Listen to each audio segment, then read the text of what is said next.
सान्द्रानन्दावबोधात्मकमनुपमितं कालदेशावदिभ्या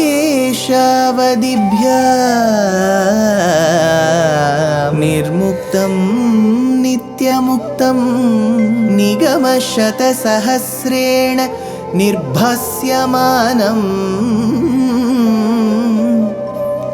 अस्पष्टं दृष्टमात्रे पुनः उरुपुरुषार्थात्मकं ब्रह्मतत्त्वं तत्तावत् भाति साक्षात् गुरुपवनपुरे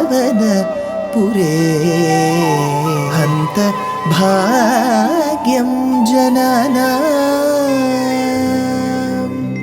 अग्रे पश्यामि तेजो निबिडतरकला यावली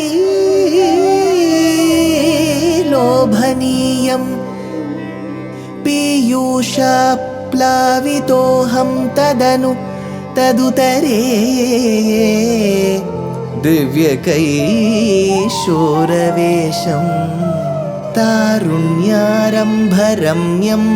परमसुखरसास्वाद रोमाञ्चिताङ्गैः आवीतं नारदाद्यैः विलसदुपनिषत् सुन्दरी मण्डलैश्च।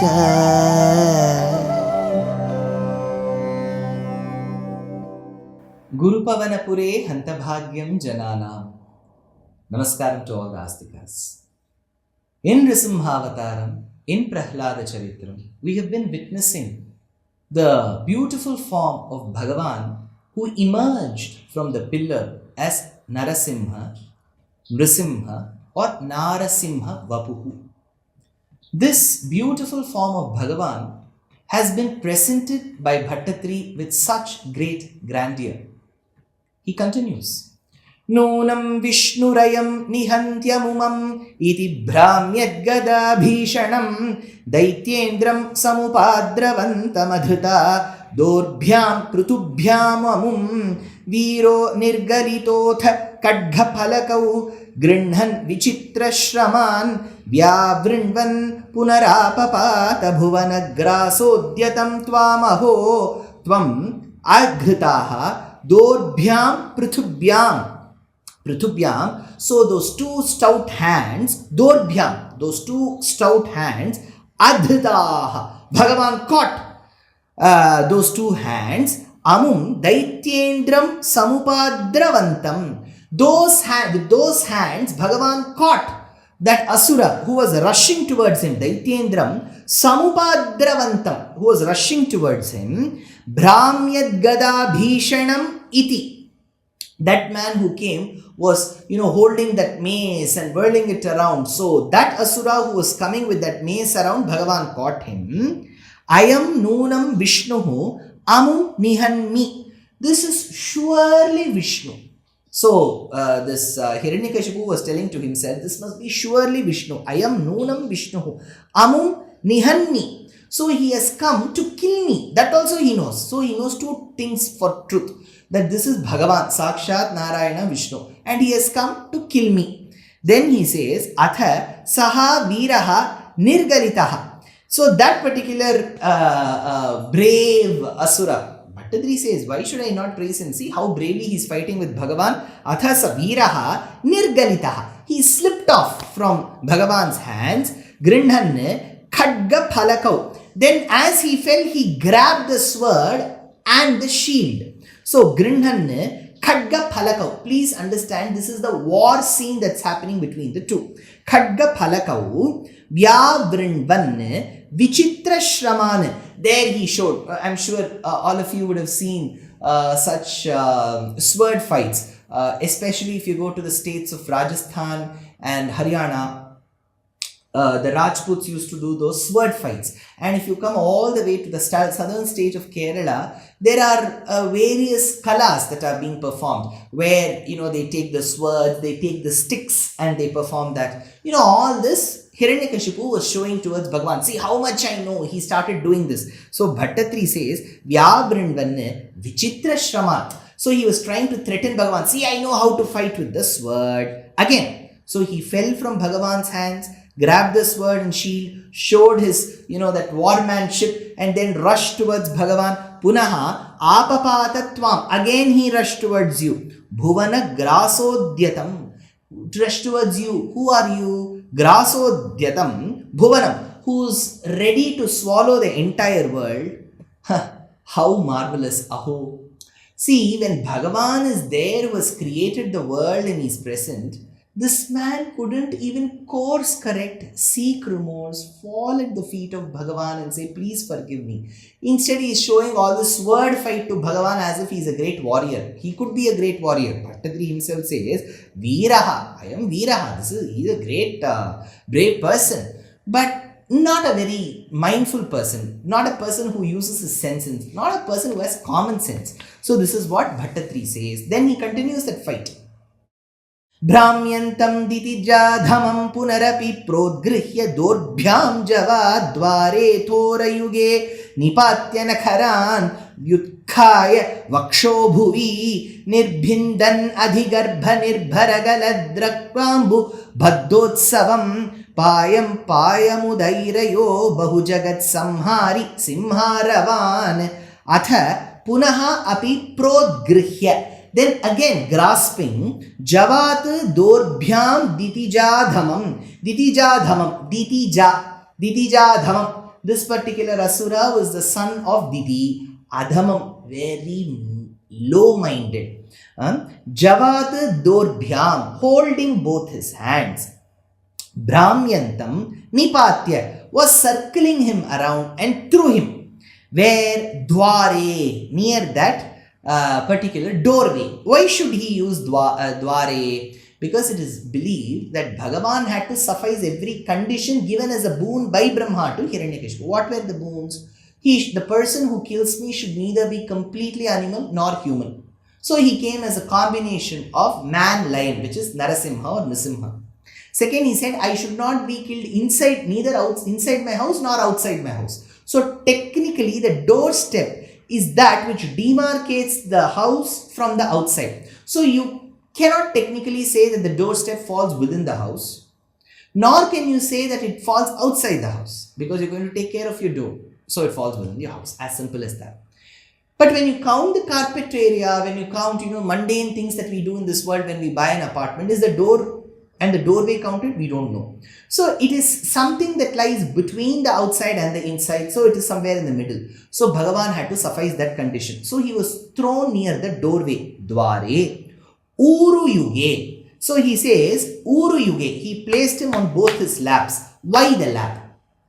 Because Hiranyakashipu's boon was, I should not be killed in Akasham, not Bhumi. So you cannot kill me in this space. So all this is space. I cannot kill you there. So, if I shoot an arrow, he's still in space. I cannot push him to the ground and kill him. Like how Durga does for Mahishasuramardini, I cannot do. Because when you do towards Mahisha, the Asura, he's lying on the floor and then, so he has an association of earth.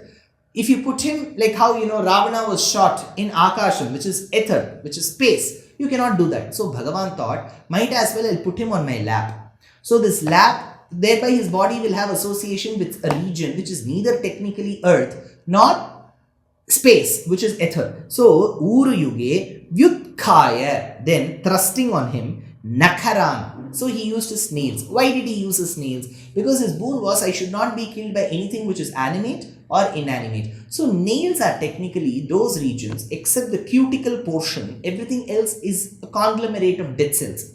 But the beauty is, despite being dead cells, when you keep chopping them off, they keep growing. So growing is generally a sign of life. So you can call it animate because it keeps growing as you cut. But does it pain? Suppose if you chop off my hand, I'll be suffering in pain. Chop off my leg? Yes. But if you chop off my nails, will I suffer? No. It shows the sign, like how I would cut a paper, an envelope. So is the cutting of nails. So it doesn't cause any pain. You can't treat it inanimate because there are dead cells. But you can call it animate because it keeps growing. So it's between animate and inanimate. So he says, Nakharan, Vaksho Bhuvi, Nirbhindan. He tore the chest of Hiranyakashipu open. Payam, Baddhotsavam. Then he tore open that stomach region, abdominal region, payam baddhotsavam. See, this Nrisimha avataram, as much as is very graceful towards Prahlada, he shows that when Paramatma gets angry, we can't withstand. Payam baddhotsavam, he started drinking that blood that was gushing out. Adigarbha nirbharagalat raktambu. That blood was just gushing out, and Bhagavan was drinking that. Tvam udairaha ayaha bahu simharavan jagat samhari.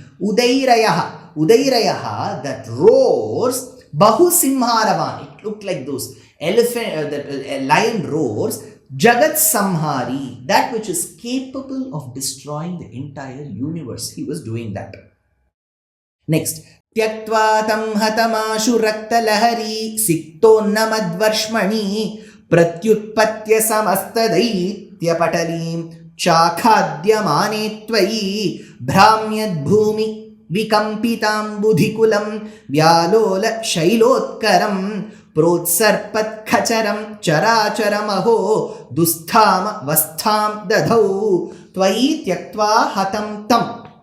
Then when you leaving the dead asura, ashu pratyutpatya, and jumping up quickly, as you jumped up quickly, rakta lahari sikta unmad varshmani, that gigantic body which was filled with blood, with a flow of blood, akhadyamane sati, started eating up samasta daitya patalim, the entire host of asuras. So all those people who came to fight, they were also killed. Aho, Bhattatri wonders what wonder it is. Characharam, all the animate and inanimate beings, dadhau dustham avastham, they fell into a most unbearable state. Bhramyad bhumi, with the earth whirling around. See, that there was an effect, repercussion in the nature.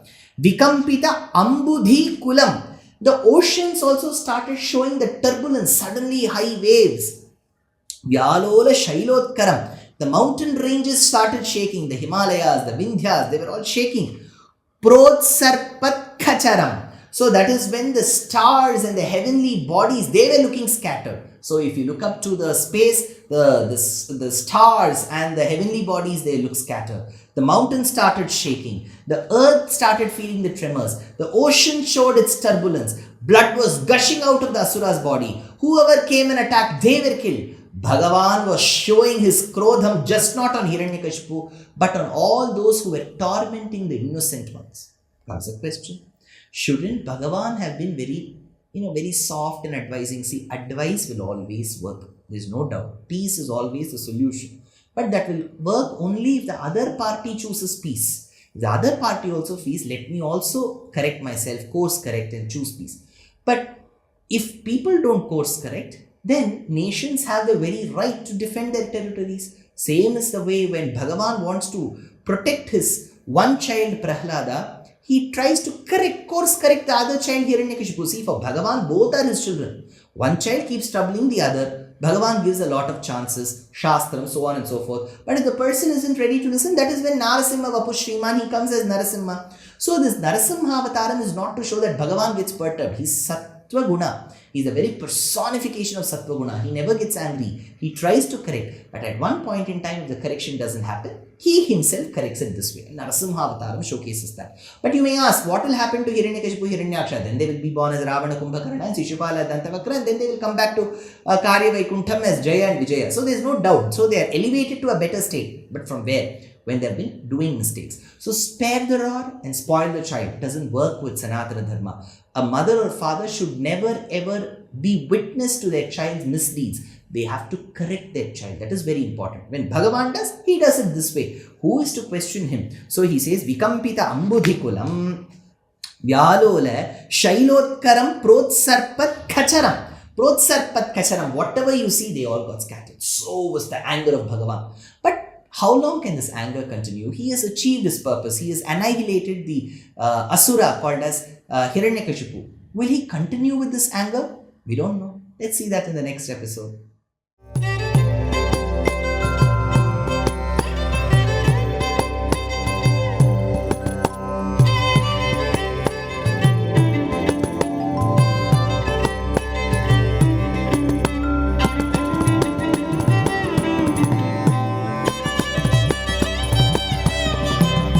कल्याणरूपाय कलौ जनानां कल्याणदात्रे करुणासुधाब्दे कंवादिदिव्यायुधसत्कराय वातालयाधीश नमो नमस्ते।